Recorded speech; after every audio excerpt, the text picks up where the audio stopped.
we can't make more time, obviously, but we can gain more margin. How do we be more productive? How do we get more done with the amount of time that we do have? Yeah, have you ever noticed you go on a trip and you're like, oh my gosh, I have so much stuff to do, but we get it done in like a short period of time? Yeah, when we're focused, yeah, we can get stuff done. Why is it when all of a sudden we got a deadline that all Mm-hmm. of a sudden we can make things happen? But when day in, day out, when we don't have some of those time crunches, that, well, I guess what was happening is we just end up wasting time. Thriving in Tandem. It's a podcast for you, the married entrepreneur that wants to win in business and marriage at the same time. Welcome to Thriving in Tandem. All right, honey. So this episode, we're going to tackle the topic of finding more time so that you can grow the business.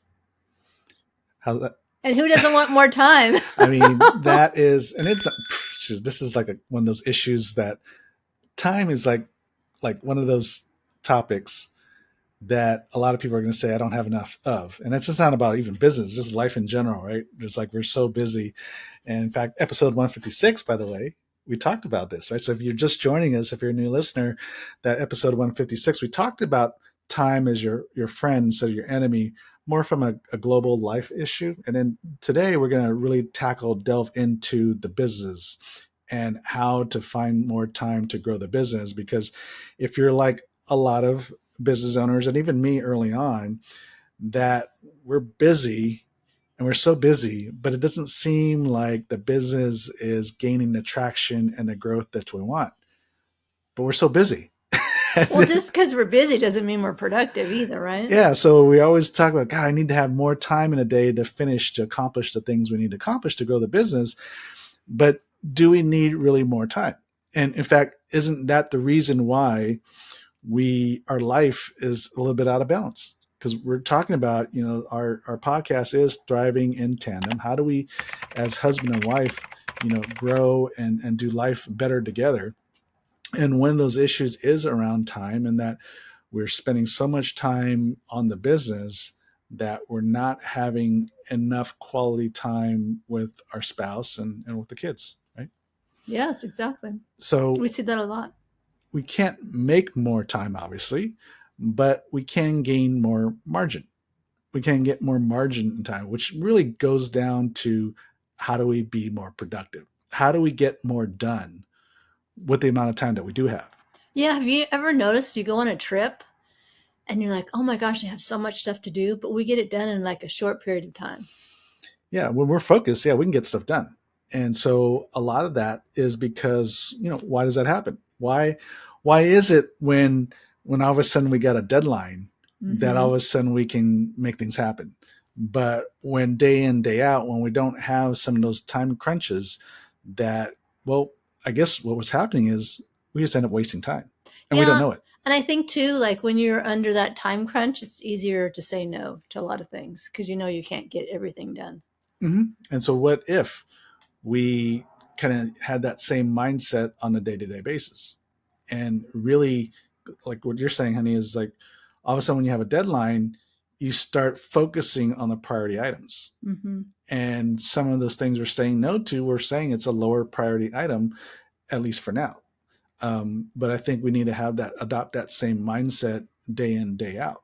Yeah, because if you're going on vacation, you got to get yourself packed, right? Yeah. There's like no way around that. You can't be doing that 5 minutes before your plane's taken off. Yeah. And so I think, and also there's also just, like I said, there's that mentality that we have to be busy. Mm-hmm. And so it seems like, I think subconsciously, maybe we're just filling our time with stuff. And then we're excusing the time wasters. It just had an epiphany. I think we're excusing the time wasters. Oh, we're so busy, right? We did so much today, and we didn't get everything accomplished that we wanted to get accomplished. And so we say, oh, we're just busy. Well, and we wear it as a badge of honor because, when people ask, how are you? A lot of times people say, and I've done it myself, oh, I've been busy. Yep. Busy doing what? I don't know. Yeah. I want to be productive. You know what I mean? Exactly. So I think part of it is, like for me, identifying those time wasters. And so for me, social media, and unfortunately, I mean, we do kind of use social media for our business, our Mm-hmm. marketing. But what happens is, I don't have to be on it that long. I mean, as long as I am on it, I end up, you do the stuff for, the postings or whatever for marketing, but then you just stay on it for a little bit to check out what everybody else is doing, even people you don't know or care about. Right, because I'll say, "Oh, I'll just get on for 5 minutes." It never is 5 minutes. It Yeah. turns into an hour. I'm like, "Oh my gosh, what happened?" And then there's sometimes a time waster for me is in the past, not as bad anymore, but just saying yes to a bunch of appointments. Mm-hmm. And so it's, it sounds bad to say that's a time waster, talking to friends or talking to potential colleagues or whatever. So I'm kind of exaggerating a little bit, calling it a time waster, but it is, we don't have to fill up our day. Like, so what happens is, before I had my calendar system, as you know, honey, Mm-hmm. my calendar, my week would be full of appointments, a lot of Zoom calls, especially in the era of Zoom calls. It's so much easier to squeeze in another call because I don't have to drive anywhere. Mm-hmm. Right. So it's a double-edged sword. Zoom is kind of a double-edged sword. It's great because it's very convenient and I can talk to anybody in the world through it, but it makes it so easy to schedule a call and to fill up a empty block in the calendar. The next thing you know, before you know it, you've got Zoom calls all over the place. And I mean, that's what happened to me before I took a little bit more control of that and, started adopting a calendar system. I use Calendly, right? So now when people want to schedule an appointment, I send out my link Mm-hmm. and it shows them what's available based on what I deem is available, right? So I already control it up front that Tuesdays and Thursdays are the only time I allow people to see what's available in my calendar. And even with that, it depends if it's a client. I mean, I allow them to see more availability, but then if it's just somebody that wants to pick my brain, they have the least amount of availability that they see on my Mm-hmm. calendar, right? So I can create all kinds of parameters and boundaries around my calendar based on the type of appointment it might be. And why do we think our meetings all need to be an hour long? Yeah. And so I now have 15-minute, half an hour. You're right. I mean, I was scheduling everything for an hour because, well, one, Zoom kind of defaults to an hour. Mm-hmm. I think so. I'm gonna I call Zoom out on that because they defaults to an hour, and so I just naturally just started booking hour appointments until, yeah, somebody, I don't know where I heard it, and it might have been one of my mastermind calls about, like, yeah, why do we do an hour? Like, Yeah, I so heard. many calls, you don't have to. It doesn't take an hour. Yeah, Ed Milet talks about that too. He's like, sometimes why do you need an hour to have a meeting, Yeah. And productive so, one? I mean, I just got off of 2 back-to-back calls that were half an hour, right? So I was able to get twice as many calls in the same amount of time that normally would just be Well, one I call. think with Zoom too, it's easy to squeeze in more calls Yeah. than you would have in person. Or even if you're booked already, you're like, oh, I could squeeze another one in. Mm-hmm. But then that just leaves less time for you to be productive doing what you want to do. Yeah. And Because usually so, you're helping somebody else out. yeah. So so I think what helps is to question what we do with our Mm-hmm. time. And so, and it's taking like all the things that we're doing on a day-to-day basis in the business, it's a lot of it is taking away time from more high priority items, right? So, like, if you're going back to the vacation analogy, if I'm going on vacation that next week, there's some of these calls I'm saying no to. You're Right? saying no to a lot of them Yeah, because almost you all got to of get them. ready. Yeah, almost And all of then you them. got to finish, you got to help all your clients get into a place where they are ready for you to go on vacation as well. Yeah, and So, even if am going to still post on social media for our business, well, I'd probably limit it just to posting mhm. and then bump off right away so that I can make sure that I take care of the high priority items, right? Um, and when you are continually saying yes and filling up your calendar with all these things, which is squeezing out time to really focus on the high priority items in your business, then of course you're working longer hours, right, to make Mm-hmm. sure you get those other things done, which automatically means you're saying no to family time. Yeah, and I was going to say, and a lot of things are falling through the cracks because you're just so busy and exhausted that mean to do it, but it just falls through, or didn't turn out as good as you would have liked because you didn't have enough time to spend on it. Mhm. Mistakes get made. Family time goes to the wayside. You're right. Yeah, so we really have to take account. We're talking about you feel like you don't have enough time in a day, in a week to get not just your business done, but also then attend to family and all that. You really have to evaluate or reevaluate where your time is going. Mm-hmm. So, like with your money, I would think that you are normally checking, where the expenses are going, um, how you're generating income. You're always assessing, or you should be assessing where the money's coming in and out, and make sure the money going out is being put to good use. Right? I think you'd be surprised how many people do not do that. Yeah, They think it's not a priority, or they don't have time, or it's not romantic. yeah, and we're going to talk about that next episode. Finding, as far as finding ways to increase your profit margin, not just increasing sales, but increasing profit margin. So the more you can generate more higher profit, which with every transaction, then you're going to do better as a business. But it takes, again, auditing and assessing where all the money's going. So with that, even with the time, you should be doing the same thing. I think Mm-hmm. we're probably more loose with our time than we are with the money. Well, and are you putting your time into the right things? Because we can put our time into just being busy, but that doesn't mean we're profitable, that we're not doing things that are moving and growing the business forward. Yeah. So I think the first thing we need to do is establish some boundaries to work within. Mm-hmm. So where you're already, working a lot of hours or working more hours than you want to. So how about you do this? That you start to establish a boundary of what time or how many hours do I want to work in a week. So instead of 60 hours in a week or 70 hours, how about 50? Or even get down to 40. I mean, we just had Joe Sanuk on our podcast that talked about the 4-day work week. So 32 hours a week, right? Mm-hmm. Which I'm not quite there yet, but that's what I'm striving to do. That's my next goal. So, but anyways, whatever, assess how many hours are you putting in a week, and then say, okay, how do I knock it out? How do I knock 10 hours a week off, or 20 hours, if that's the long-term goal? Because I did something similar, as you know, honey, when the consulting business was just a side hustle. So I had my corporate job still, and I was building this consulting business on the side.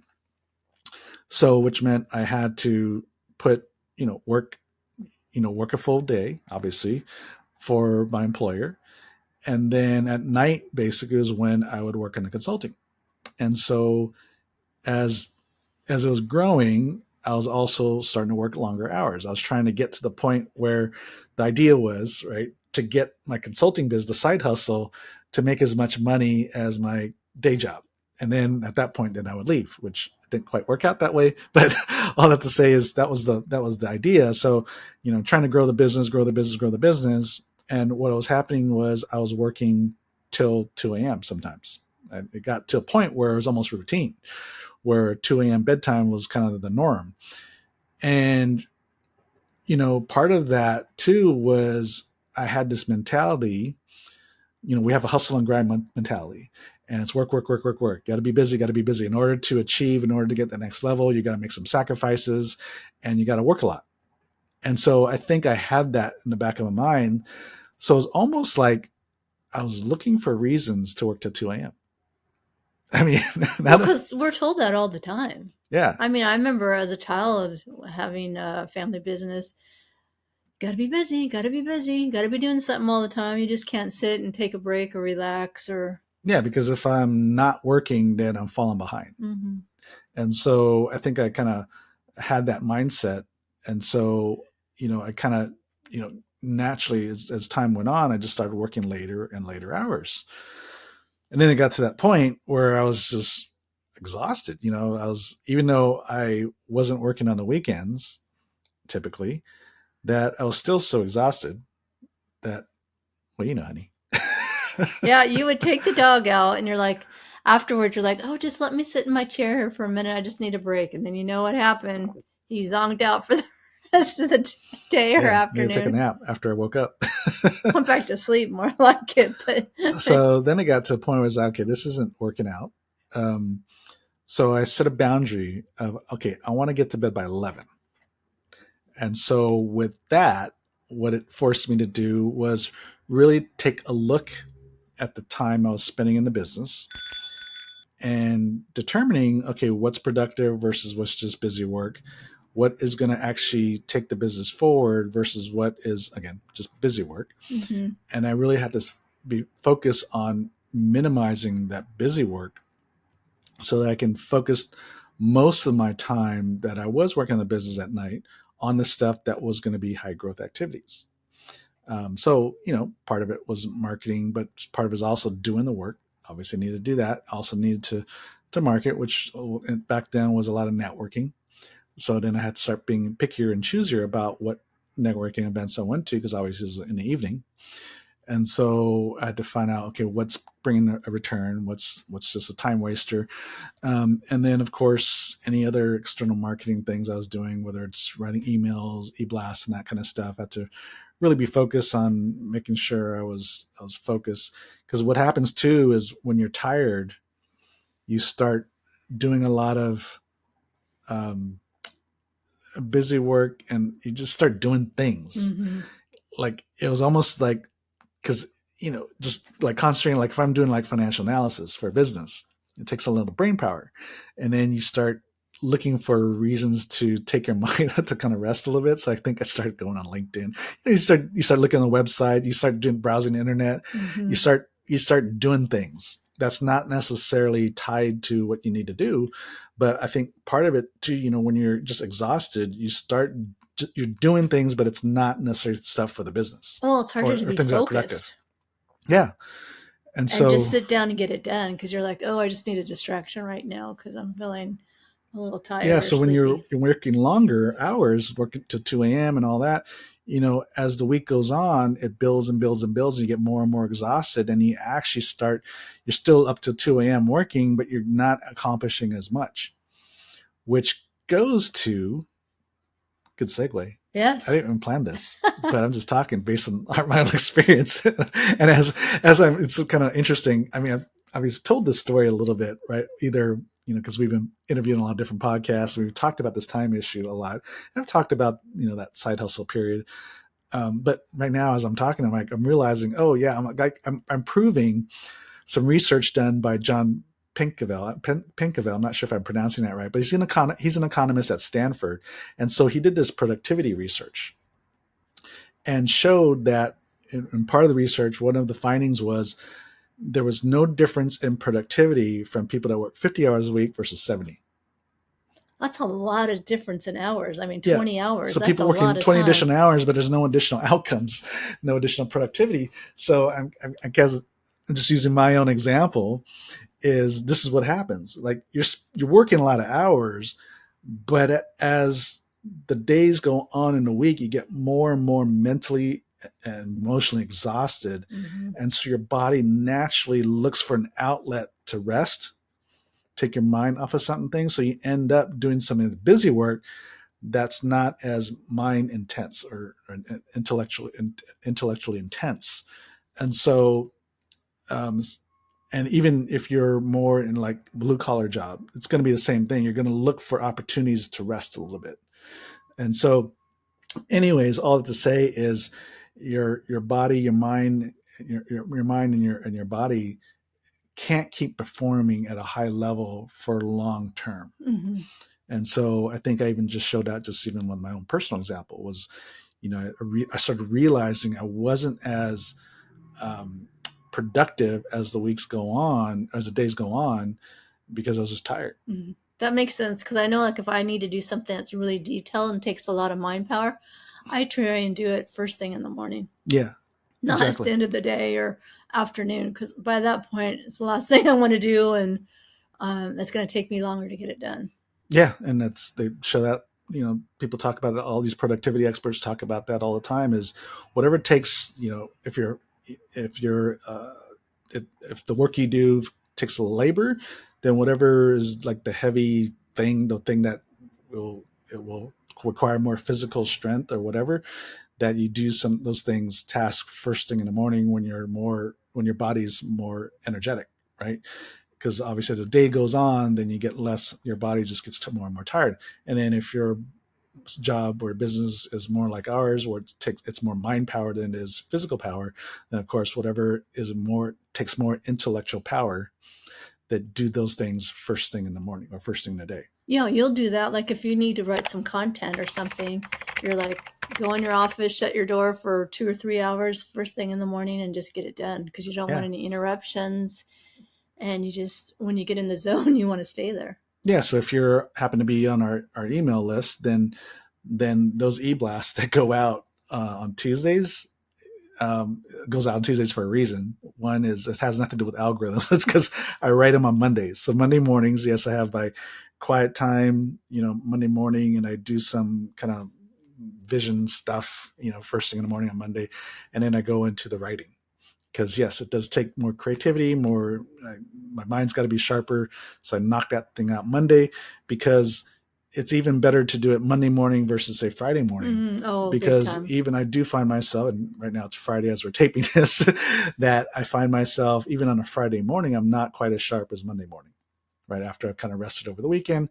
And so, yeah, you got to kind of be mindful of those things. And it's a time hack, I guess, is where you do the things that take more effort earlier than later, because your body and your mind actually just gets more and more tired the later in the day it gets, as well as the later in the week it gets. And so, yeah, so working more hours definitely doesn't help. And so even though during that side hustle period I couldn't get around from working the evenings, right? But even with that, I created a boundary about getting to bed earlier, and that forced me to be more productive, to stay focused, so I can be more productive with the time I had. Yes, you had to Which, be better with boundaries on what you wanted to say yes to and what you wanted to say no to. And the fear of missing out. You kind of had to let go of some of that because there's no way you could do all that mm-hmm, realistically. yeah, and so to really help encourage you, that you really need to start putting some boundaries in place of how much you work, because without it, you're just going to keep working, Mm-hmm. right?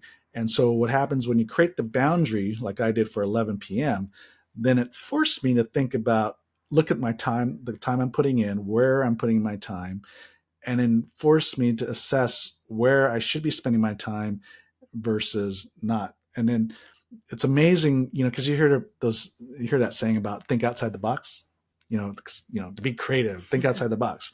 Well, I have this term called think within the box, is within the boundary, because we all work with certain boundaries. Mm-hmm. I mean, I had 11 p.m. and then, but a lot of times there's boundaries, external boundaries that we all have to work within. So let's take gravity, for example, right? That's a boundary. Mm-hmm. And then you got to figure out a way. The creativity is how, even in the midst of having gravity that affects everything, how can we still fly, right? That's a huge thinking within the box, meaning within a boundary, meaning gravity. How can we still fly? So for you, the box would be, how do I get done how do you get done in 50 hours a week versus 60 or 70? So there's a boundary. Now within that, now you got to create the creative solution to be able to get the things done you need to get done, so that you can still be productive and grow the business. Well, and two, sometimes I think we're never going to have everything done, right? I mean, there's always something to do in our Yeah, the business. reality is, yeah, for sure. But as far as being productive and sustaining growth, Mm-hmm. time over time, because so we address kind of the time issue, right? That working more is not necessarily any more beneficial, right? There's a point of diminishing return, but even in health, there's a point of diminishing return even in health. So the World Health Organization just recently, relatively recently, 2021, published a report that showed that there's an increased risk of heart attack by 35% for people working over 40 hours a week. Wow, that's huge, 35%. Yeah. And it's interesting. It kind of goes also, we talked about the productivity study done by John, the economist at Stanford, but Henry Ford also did his own study within the factory. that showed that there was no difference in productivity and outcome from employees that work 40 hours a week versus 50. That's a lot of money you're spending for not Yeah. any more So, of productivity. course, from a practical standpoint and from an economic standpoint, obviously it makes it more sense just to say, okay, you don't work more than 40 hours a week, Mm-hmm. right? And then there's a health issue, right? It just showed you the health report from WHO, the World Health Organization, that showed the increased risk of heart attack when you work over 40 hours a week. Well, yeah, that's going to cause your health insurance if you have it to go up big Yeah. time. So there's a productivity and a health issue here we're dealing with. So it's more. There should be more reason why we need to cut down the workload or the Mm-hmm. work hours, and then going back to, okay, how do we make sure we're productive? So the average business owner spends roughly 70% of their time on we call in the business activities, which is the busy work, administrative, answering emails, that kind of stuff, and only about 30% of the time on the business activities. That's a high level of activities that you as the business owner are probably best skilled at, and it's also probably the things that you really enjoy. Like some engineers are really good at research and development. They enjoy that stuff. And I remember one of our clients years ago that the engineer, one of the three owners is an engineer, and he's busy doing like customer service stuff. And I'm like, what are you Answering the doing? phone, and Yeah. he's not like a customer And service he was person at not, no, all. his personality was not, because he was the, stereotypical engineer. Not a lot of, Empathy, yeah, a lot of social skills. personality. So he was doing busy doing the things that he's really not good at. And I'm like, I'm going to lock you in a room. I know. You should be spending your time on research and development. One, you enjoy it. And he had so many great And ideas. He just had no time to do I don't it. know how many patents he had. I'm like, dude, what are you doing out here? So I'm going to lock you up. So that's that example. But that's where a lot of business owners' time. If you're honest with yourself, when you start to assess the time, you'll find that you're spending your time on things that you don't really enjoy. And so, how do we get if you're able to spend more time, the 70% of your time on the business activities, the things you enjoy and are clearly going to be productive to move the business forward, well, of course, then your business is going to be growing, Mm-hmm. right? That means you have to be super intentional about that. Yeah. And so, what do you do with the other stuff that you don't enjoy, but it's got to get done? So we have that acronym ADE, AID, automate, delegate, or eliminate. How can you find ways to automate or delegate or eliminate some of those other tasks that are getting in the way? Mm-hmm. Like for me, the Calendly system, right? That was a way of automating setting appointments, but also help didn't eliminate, but it minimized some of the appointments that was probably a time waster, right? And With the so emails going back and forth, trying to set up an yeah, appointment. that takes a lot of time, and also just the fact that my calendar was filling up with these appointments. So just that alone, that was a way to automate the appointment setting, but then also not necessarily eliminate, but I put minimizing in the same bucket, but minimizing the amount of those the emails, number one, but also the amount of appointments I was having in a week. Mm-hmm. Right. And so eliminate, also just put in parentheses, minimize, right? And so but sometimes eliminate could be, what are some things, activities and duties and business activities that maybe you don't do? No, for now. Yeah, because it might actually be a product or service that you're selling that's actually a profit drainer. You'd be surprised, right? When we've audited business and we found that there's certain services or products that are actually losing them money. And the clients are usually really surprised. Yeah, and They have no idea. we'll get more into that next episode. But yeah, that'd be an example of finding areas even in sales to maybe eliminate, because it's costing you more, not just in money, but there's a time factor in that as well, right? So then you can focus more time, frees up more time and more money and more inventory space or whatever to do and to sell more of those high margin items and services, right? Well, and maybe you need to get a part-time virtual assistant, because what's taking you a lot of time to get done, maybe somebody else can get it done in half the time. Yeah, like I remember there's one business, they have three partners, and So the first stage was hiring. It wasn't a virtual system. We said hire an administrative assistant to cover the three of you, right? So maybe they didn't need one for each person, each of the business owners, but hire one to cover the three. Yeah, you could share. Right? That'd be the first stage, and then because then that frees up your time to do more of the high level productive stuff, right? Yeah, and a lot of them are super organized, and so they can help you with the automate, delegate, because let's face eliminate. it, a lot of business owners aren't organized. So, Right. and you're trying to organize themselves when they're not organized. So why not hire somebody that can do it better than you can, and then you'll be on task, and customers will be happier. Everybody will be happier, actually. Even if you just have them come in and get you all organized, and you don't keep them on a full-time or part-time basis. Yeah. Set procedures in place. Yep. So that's like a little snippet or a little bit into how you can gain more time or find more time to focus on growing your business. So I hope this was helpful. I know this is, what we've done for ourselves. Obviously, as you heard, I did it for me, did it for Kaylee, but also we do it for our clients. But also what you'll hear too is next episode, if you like this one, next episode we'll get into the money piece, is how do we increase our profit margins? Ooh, money. How do we make more money? Our margins. Right? How do we make more money without having to do more work?